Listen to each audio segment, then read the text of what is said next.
बिल्लाहि मिनश्शैतानिर्रजीम बिस्मिल्लाहिर्रहमानिर्रहीम। It's my show में नूरुल्लाह भट्टी एक नई वीडियो के साथ। अगर अभी तक मेरे चैनल को सब्सक्राइब नहीं किया, सब्सक्राइब करें, बेल आइकन को दबा दें और मेरी वीडियोस को लाइक करें। तो बात करेंगे आर्मेनिया और अज़रबैजान की जंग के बारे में। जी हाँ, तो इनकी जो कशीदगी बढ़ गई है, मतलब इन्होंने अब अपने बॉर्डर्स पर एक दूसरे पर हमला करना शुरू कर दिया है। ये कह सकते हैं कि अब इनकी जो जंग है वो तकरीबन लग गई है। इनकी जो कशीदगी अब शुरू हुई है, ये कोई अभी की बात नहीं। ये मसला इनका चलता आ रहा था। ये एक दूसरे के साथ बातें कर रहे थे पर वो बन नहीं पा रही थी। आप ऐसा समझ लो कि ये वो मसला था जैसे इंडिया पाकिस्तान का मसला है, लेकिन वजूहात की वजह से हल नहीं हो पा रहा। तो इनका भी मसला आपस में, क्योंकि इनके बॉर्डर से एक दूसरे से करीब है, ये नाइबर्स हैं, तो अक्सर जंगें भी नाइबर्स के दरमियान लगती हैं। आप इसका मिसाल ले लें ऑस्ट्रेलिया और न्यूजीलैंड के दरमियान। जी हाँ, ये दोनों मुल्क एक ही कॉन्टिनेंट में, और इस कॉन्टिनेंट में सिर्फ ये दोनों ही मुल्क हैं। फिर भी ये दोनों मुल्क एक दूसरे के साथ लड़ते हैं, बजाय कि ये एक दूसरे के साथ दोस्ती करके रहे। पर पता नहीं जियोपॉलिटिक्स में ऐसा होता है कि नाइबर्स एक दूसरे के साथ ज्यादा लड़ते हैं, देखा जाए तो दूर के मुल्कों से। जी हाँ, आर्मेनिया एक क्रिश्चियन मुल्क है और अज़रबैजान एक मुस्लिम मुल्क है। ये बात है, जब अब जंगें लगेगी तो इनके सपोर्टर्स भी सामने आएंगे। तो अब मैं बात करूंगा एक्चुअली आज ईरान के बारे में भी, कि कैसे ईरान एक मुस्लिम मुल्क होकर अज़रबैजान एक मुस्लिम मुल्क की मदद नहीं कर रहा। अब वो सपोर्ट कर रहा है आर्मेनिया को। तो इस पर मैं बात करूंगा।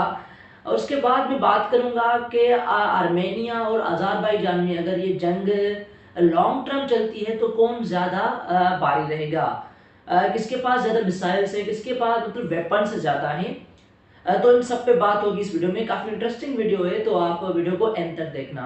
तो जैसे ही ये जंग लगी और पता चला कि इनके हालात ख़राब हो चुके हैं, तो पाकिस्तान और टर्की ने ये फैसला किया कि हम अज़रबैजान की फुली सपोर्ट करेंगे। जी हाँ, उन्होंने खुला फैसला किया है कि वो फुली सपोर्ट करने वाले। अब इस सपोर्ट से ये मतलब नहीं है कि वो जाके लड़ेंगे। मतलब क्या होता है कि जंग में आपको सपोर्ट चाहिए होती है, आपको कभी वेपन चाहिए होते हैं, या फिर आपको फौजियों के सामान चाहिए होते हैं, या फिर दूसरी चीज़ें ही ले लें आप। मतलब जब जंगें लगती है तो कारोबार वगैरह रुक जाता है, तो उसमें आपको इकोनॉमिकली भी हेल्प चाहिए होती है। पाकिस्तान और टर्की ने ये नहीं कहा कि वो अज़रबैजान की जगह पे जाके अपने फौजी भेजेंगे और वो आर्मेनिया से लड़ेंगे। उन्होंने ये बिल्कुल भी नहीं कहा। उन्होंने कहा है कि हम अज़रबैजान को फुली सपोर्ट करेंगे।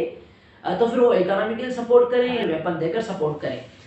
पर अचानक एक फैसला आया कि ईरान ने कहा है कि मैं अज़रबैजान को सपोर्ट नहीं करने वाला। हालांकि उनका ये हक था कि वो जाके अज़रबैजान को सपोर्ट करते। उन्होंने कहा है कि मैं आर्मेनिया को सपोर्ट करने जा रहा हूँ, क्योंकि वो एक क्रिश्चियन मुल्क है। मेरे को ये लग रहा है कि जो अमीर क्रिश्चियन मुल्क हैं, जो फुली डेवलप्ड हैं, वो आर्मेनिया को सपोर्ट करें और उसके बाद वो उनका जो तेल है वो लेना शुरू करें। क्योंकि रिसेंटली जो न्यूज़ आ रही है कि अब ईरान के पास सऊदी अरेबिया से ज़्यादा तेल आ गया है, और वो शायद तेल की दुनिया का बादशाह बन जाए, क्योंकि सऊदी अरेबिया को तेल के बहुत नुकसान पड़े हैं। तो उनको अब अपने कस्टमर बढ़ाने हैं, और उस वजह से वो कुछ ऐसी हरकतें कर रहे हैं जो जायज़ नहीं है। तो उन्होंने कहा है कि वो अज़रबैजान को सपोर्ट नहीं करने वाले। खैर, अब बात करेंगे आर्मेनिया और अज़रबैजान के जो मतलब स्ट्रॉन्ग इनमें से कौन है। अब पहले तो मैं बताता चलूँ कि दोनों ही बिल्कुल डेवलपिंग कंट्रीज है, दोनों ही बहुत छोटी कंट्रीज है, और दोनों ही गरीब मुल्क है। ऐसा नहीं कि अज़रबैजान बहुत अमीर मुल्क है या फिर आर्मेनिया बहुत अमीर मुल्क है। दोनों ही छोटे मुल्क है। इतनी इंडस्ट्रियल कंट्रीज भी नहीं है जो दुनिया में एक्सपोर्ट इंपोर्ट करे, या फिर इतनी डेवलप्ड भी नहीं है। डेवलपिंग है, स्ट्रगल कर रही है। साथ साथ उनके पास पहले तो कोई भी ये दौर नहीं था कि वो जंगें करेंगे आगे जाकर, या फिर उनकी मतलब ये सोच नहीं थी। पर अचानक से हालात खराब हो चुके हैं बॉर्डर्स पर, तो उनको मजबूरी में जंग करनी पड़ रही है, क्योंकि बातें नहीं बन रही थी दोनों के दरमियान।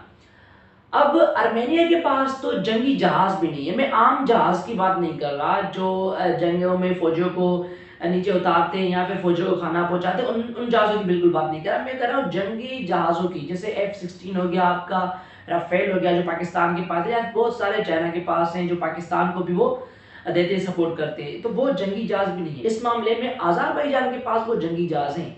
अगर वेपन्स की दुनिया में मैं देखूं तो मैं अज़रबैजान को ज़्यादा देखूंगा, क्योंकि अज़रबैजान के पास जो सपोर्ट है वो मुस्लिम मुल्क का है, जिनमें से पाकिस्तान का सपोर्ट है उनको। और पाकिस्तान एक न्यूक्लियर वेपन कंट्री है, اور نیوکلیئر کے نام سے پوری دنیا دبدباتی ہے، اور ظاہری بات ہے نیوکلیئر ایک ایسی چیز ہے جو دنیا کو تباہ کر سکتا ہے۔ تو یہ جو سپورٹ ہے آذربائیجان کو پاکستان اور ترکی کا، یہ بہترین ہے۔ اگر پاکستان کا سپورٹ ہے تو ظاہری بات ہے انڈائریکٹلی چائنا کا سپورٹ ہوگا، کیونکہ پاکستان اگر چائنا سے ہیلپ مانگے گا آذربائیجان کے لیے تو ظاہری بات ہے چائنا اس کو نہ نہیں بولے گی۔ تو وار انفینٹری اور ویپنز میں دیکھیں تو میں آذربائیجان کو زیادہ پوائنٹ دوں گا۔ سپورٹ کی بات کریں تو زیادہ ارمینیا کو سپورٹ ہے، کیونکہ اگر یونائٹڈ اسٹیٹس سپورٹ کرے گی ارمینیا کو، پہلے تو میں نہیں سمجھ رہا کہ یونائٹڈ اسٹیٹس کرے گی، کیونکہ یونائٹڈ اسٹیٹس ایک چھوٹے ملک کی سپورٹ کرنا پسند نہیں کرے گی، کیونکہ ان کو نہ ان سے کوئی تعلق ہے، نہ ان سے کوئی مفاد ہے، اور نہ ہی ان کو کوئی مطلب فائدہ ہے اس میں۔ تو اوورآل میں نہیں سمجھ رہا کہ ارمینیا کی سپورٹ کرے گی۔